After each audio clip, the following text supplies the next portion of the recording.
አንቀጽ አብደገ ብርሃን አደ መድሃኒ ጓል ብርሃን መቤቴይ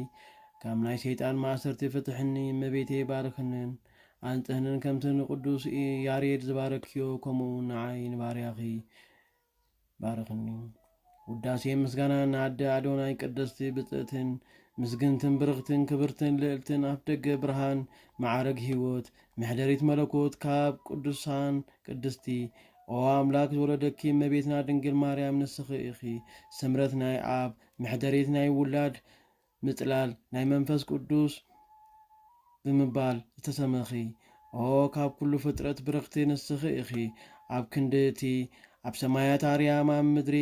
አርያም ዝኾነኪ ንስኺ ኢኺ ቅዱሳን ነቢያት ካህናት ነገስታት ባእኺ ምሳሌ ተነበዩ ኣብ ውሽጣ ናይ ኪዳን ጽላት ታቦት ዘለዋ ቅድስቲ ቅዱሳን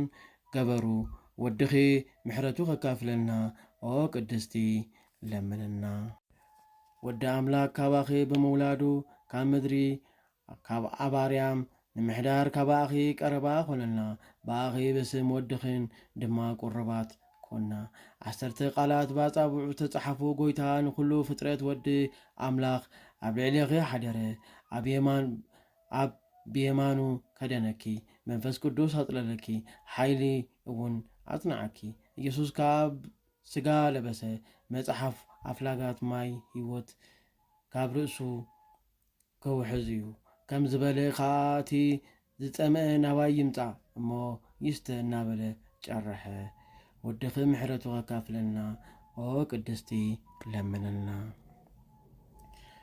አቀዲሞ አቦተን 10 ቃላት ባጻብዕ እግዚአብሔር ከም ተጻሓፉ በየውጣ ነገረና ጎይታና መድኃኒና ኢየሱስ ክርስቶስ ወድኺ ድማ ንስኺ በይንኺ ንዑ አቦ ከም ዝኾንካን ንሱ እውን በይኑ ወድኻ ከም ዝኾነን ምሂሩና እዩ ከምኡ ኻ ኣብ ሰማያት አደ ኣብ ምድሪ እውን አቦ ከም ዘይብሉ ነአምን ነቲ ካብ ሰማያ ዝወረደ ብዘይካ አቦ በይኑን ጰራቅሊጦስ መንፈስ ቅዱስ ሓቅን እንተዘይኮይኑ ምምጽኡ ዝፈልጥ የልቦን ኣብ ከርስኺ ሓደረ 9 ወርሒ ድማ ጦርክዮ ብልደት ወድኺ ሰማያት ተሓጐሱ ምድርኻ ደስ በላ መልአኽ ሓጎስ አበሰረ ሰራዊት ሰማይ ድማ ንእግዚአብሔር ኣብ ሰማያት ምስጋና ኣብ ምድሪኻ ሰላም ስምረት ንደቂ ሰብ ይኹን እናበሉ አመስግኑ ጋሶቱን ኣብ ቤተልሔም ምዝራእይዎን ዝሰምዕዎን አደነቁ ሰብ ጥበብ ድማ ምስ ሰምዑ ኮኸብ ሪኦም ንወድኺ ክሰግዱ ንዓኺ እውን ከመስግኑ ካብ ርሑቕ ሃገር መጹ እቲ ካብ ምብራቕ ዝመርሖም ኮኸብ ከዓ ክሳዕ ቤተልሔም ኣብጽሖም ኣብ ልዕሊ እቲ ንስኺ ምስ ወድኺ ዘለኽዮ ቦታ ከዓ ቆሙ እቶም ሰብ ጥበብ ድማ ነዚ ሪኦም ዓብዪ ሓጎስ ተሓጐሱ ናብኡ ኣተው ኣብ ቅድሚኡ እውን ቆሙ ናብ ምድሪ ወዲቖም ድማ ሰገዱ ሳንዱቆም ከፈቱ ወርቅን ከርበን ዕጣን ከዓ ገጽ በረከት ኣቕረብሉ ገጽ በረከት ኣቕሪማልካ ኣለና ዕጣን እውን ኣቕሪማልካ ኣለና ካባኻ እዩ ንኽቡር ስምካ ከዓ እዩ ኦ ኣምላኽና ምእንቲ ሓጢኣት ህዝብኻ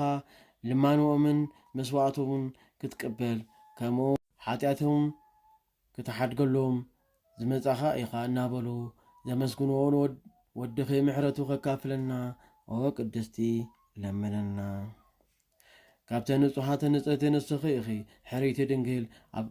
ኣብ ቤት መቕደስ ተቐመጥኪ ንስኺ ከምቲ ካብ ዘይቆንቆን ዕንጨይቲ ዝተገበረ ታቦት ብጽሩይ ወርቂ ዝተለበጠን ዝተሰለመን ብዙሕ ዝዋግኡ ዝበርሀ ባህራዊ ዕንቂ ባሕሪ ንስኺ ኢኺ ከምኡ ድማ መላእክቲ ኩሉ ግዜ ምግብኺ እናምጡልኪ ኣብ ቤት መቕደስ ነበርኪ ከምኡውን ንመላእክቲ እናተጸናንዓኺ 12 ዓመት ነበርኪ መስተኺ መስተ ህይወት እዩ ምግብኺ ድማ ሰማያዊ ሕብስቲ እዩ ኣቦኺ ዳዊት ብመሰንቆ ዘመረ ብመንፈስ ትንቢት ድማ ከምዝ እናበለ ቃኒ ኢልኪ ጓሊ ስምዕኒ ራእይ እዝንኺ ድማ ጽንበሊ ስድራ ቤትክን ኣብ ቤት ኣቦኽን ረስዒ ንጉስ ግርማ መልክዕ ክፈቲ እዩ እሞ ንሱ ጎይታኺ እዩ ንዕኡ ኸዓ ክትሰግዲ ኢኺ ወድኺ ምሕረቱ ከካፍለና ኦ ቅድስቲ ለምንና ገብርኤል መልአክ ካብ ንጹሓን መላእክቲ ጉድለት ዘይብሉ ካብ ቀዳሞት መላእክቲ ኣብ ቅድሚ ጎይታ ኩሉ ዝቐውም ምልእተ ጸጋ እግዚአብሔር ምሳኺ እዩ እሞ ሕጉስቲ ተሓጎሲ ደሱን ይበልኪ ንስኺ ካብ ኣንስቲ ብርኽቲ ኢኺ በቲ ጎይታ ኩሉ ከዓ ሓጎስ ረኺብኪ ኢኺ እንሆ ክትጠንሲ ወዲ እውን ክትወልዲ ኢኺ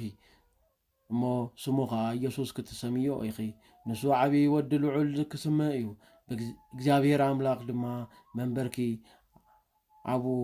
ዳዊት ክህቦ እዩ ኣብ ቤት ያዕቆብ ከዓ ንዘላለም ክነግስ እዩ ንመንግስቱ እውን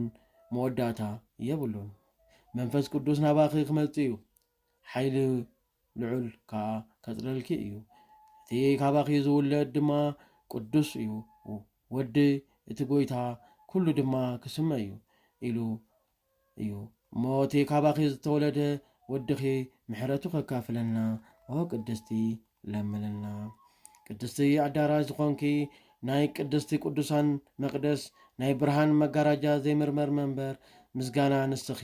ኢኺ ቅድስቲ ማርያም ብመቅደስ ቅድስቲ ቅዱሳን ተሰለምኪ ንምስለኪ ከምዚኢልና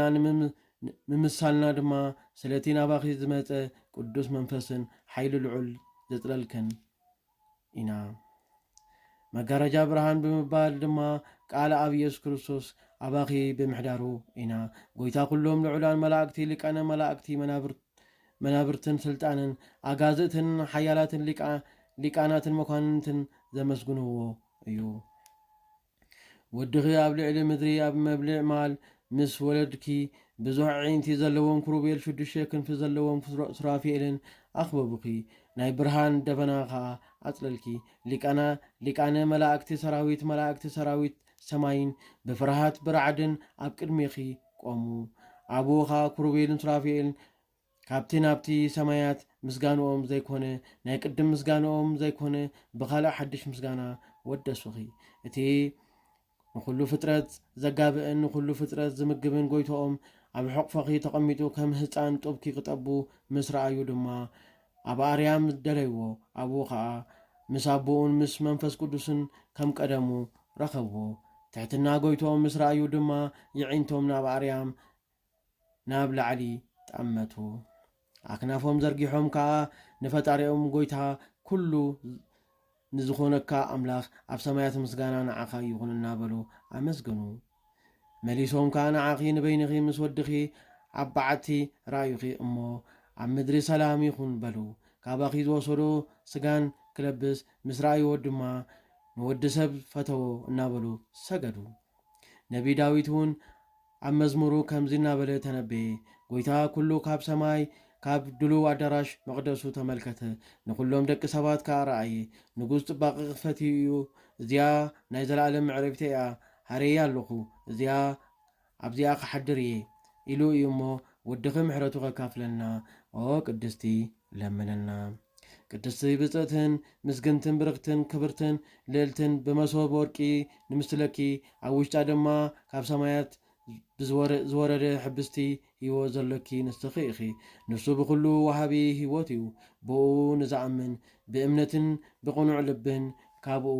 ንዝበልዕን ምስቶም ብየማኑ ዝቆሙ ዘቕዎም እዩ እሞ ወድኺ ምሕረቱ ክልምነና ቅድስቲ ለምነና ይህ ጥበበኛ ሰብ ዝሰርሓ ናይ ወርቂ ቋሚ ተቃዋም ቀንዴል ንስኺ ኢኺ ናብ ውሽጢ እታ ቀንዴል መብራህቲ ኣይብርሁን እዮም እንታይ ደኣ ናብ ኣብ ብርሃን ባዕሉ እዩ ካብ ብርሃን ተረኽበ ብርሃን ናባኺ መፀ ኣብ ልዕሊኻ ተቐመጠ ብመለኮት ድማ ናብ ኩሉ ማእዝናት ዓለም ኣብረኸ ካብ ደቂ ሰብ ጸልማት ኣርሓቐ ኣነ ናይ ዓለም ብርሃን እየ ብብርሃነይ እመኑ ብርሃን ክብለኩም ከዓ ብብርሃን ተመላለሱ እናበለ ብምሕወይ ቃሉ ዘድሓነና ወድኺ ምሕረቱ ከካፈለና ቅድስቲ ለምነና ካብቲ ጎይታ ኩሉ ዝተረኸበ ናይ ኩሉ ጎይታ ካብ ብርሃን ዝተረኸበ ብርሃን ካብቲ ናይ ብሓቂ ጎይታ ዝተረኸበ ሓቀኛ ጎይታ ዝተወለደ እምበር ዘይተፈጠረ ሕልውኑ ምስ ኣቦ ማዕረ ዝኾነ ኣብ ሰማይ ዘሎ ኮነ ኣብ ምድሪ ዘሎ ኩሉ ብኡ ዝተፈጠረ ምእንታና ምእንቲ ድሕነትና ካብ ሰማያ ዝወረደ ሰብ ኮነ ካብ ቅድስቲ ድንግል ማርያም ስጋ ለቢሱ ብምምፁ ኣብ ልዕሊና ኣብረኸ ሓጎስ ፍስሓ በሰረና ናብ ኣቦ ኣቕረበና መንገዲ ህይወት መራሕና ንዑ ብምእማንና ድማ ናይ ዘለዓለም ህይወት ሃበና ነቢ ኢሳያስ ካብ ትእዛዝ ኢየሱስ ብትንቢት ኣድነቀ ትእዛዛትካ ኣብ ምድሪ ብርሃን እዩ በለ ድማ በለ ናይቲ ጎይታ ኩሉ ትእዛዝ ዝፍጽም ዘካርያስ ካህን ኣረጋዊ ጻድቕን ከዓ ተገረመን ተደነቕን በቲ ቅሬቱን ምሕረቱን ካብ ኣርያም ንዝበጻሕና ንኣምላኽና ኣፉ ከፈተ በለ ድማ ነቶም ኣብ ጸልማት ኣብ ጽላሎት ሞትን ዝነበሩ ብርሃኑ ከሪኦምን ንኣጋርና እውን ናብ መገዲ ሰላም ከቕንዐን ክመራሐናን ንዝተወለደ ኣመስገና ወድኺ ምሕረቱ ከካፍለና ኦ ቅድስቲ ለምነና ኦ እመቤትና ማርያም በቲ ሰማያውያን ሊቃነ ካህናት በእዳዎም ዝሕዝዎ ማዕጠንቲ ወርቂ ንምስለኪ ንሳቶም በቲ ማዕጠንቶም ኣብ ምድሪ ናይ ዘለዉ ጸሎት ኩሎም ቅዱሳን ምእመናን ዘዕርጉ እዮም ከምኡ ድማ ስምኪ ብምጽዋዕ ናይ ደቂ ሰብ ልማኖ ኣብ ቅድሚ ስሉስ ቅዱስ ኣብን ወልድን መንፈስ ቅዱስን ይዕርጉ ሓጢኣት ህዝብኺ ክተሰሪ ካብ ኣብን ወልድን መንፈስ ቅዱስን ፍቃድ ተዋሂብኪ ንደቂ ሰብ ናይ ህይወት ዘለዓለም ከተሰጋገሪ ንምእመናን ህዝብኺ ድማ መድኃኒቶም ክትኮኒ ንዓኺ ይግባእኪ እዩ እሞ ኦ መድኃኒት ኩሉ ዓለም ወድኺ ምሕረቱ ከካፍለና ኦ ቅድስቲ ለምነና ብርኽቲ ዕንጨይቲ ንስኺ ኢኺ ዕፀ ህይወትን ዕፀ መድኃኒትን ኣብ ክንዴ ናይ ውሽጢ ገነት ዕፀ ህይወት ኣብ ልዕሊ ምድሪ ህይወት ዝኾንኪ ፍረኺ ፍረ ህይወት እዩ እቲ ካብኡ ዝበልዐ ድማ ናይ ዘለዓለም ህይወት ኣለዎ ክሳዕበቶም ኣብ ኩሉ መወዳእታ ዓለም ዝፈልጥዎ ከዓ ጥዑም መዓዛ ዝህብ ጽገ ኣባኺ ተረኣየ ዳዊት ኣብ መዝሙሩ ብዛዕባኡ መዓዛ ከርበን ዝባድን ስሊሆትን ካብ ኣልባስኪ እዩ እናበለ ተነበየ ሰሎሞን ኣቦኺ እውን ጨና ኣፍንጫኺ ከም ጨና ዕጣን ዝተሓፀረት ናይ ኣታክልቲ ቦታ ሓፍተይ መርዓት ዝተሓፀረት ገነት ዝተኸደነት ዒላ መገድኺ ገነት ምስ ፍረ ኣቕምሕ ቆዕ ምስ ናርዶስ ምስ መጽረይ ቀጽሚታትን ቀናምኖስን ምስ ኩሉ ዕንጨይቲ